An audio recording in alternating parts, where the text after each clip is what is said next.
Marami ang natuwa at na-excite nang lumabas ang pangalan ni Claudine Barreto na makakasama sa kapamilya teleseryeng Can't Buy Me Love. Mahigit isang dekada na ang lumipas nang huli siyang napanood sa kapamilya teleserye. Ayon sa mga lumabas sa balita, siya ang gaganap na nanay ni Bel Mariano sa nasabing pelikula.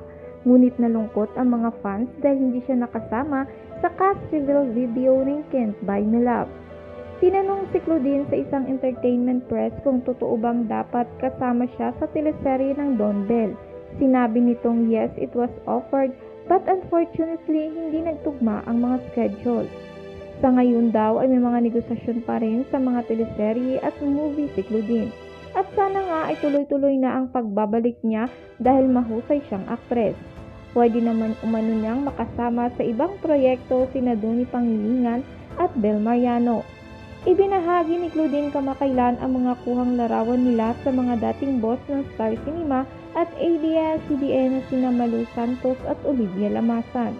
Ayon sa Instagram post ni Claudine na masaya siyang makasama sa isang lunch ang dalawang haligi ng Star Cinema, ang movie outlet ng ABS-CBN na gumagawa ng mga dekalibreng pelikula at teleserye. Naniniwala ang mga netizens na ito na ang comeback movie ni Claudine sa Star Cinema. Marami sa mga netizens ang nagsabi na deserve ni Claudine ang mabigyan muli ng tsansa.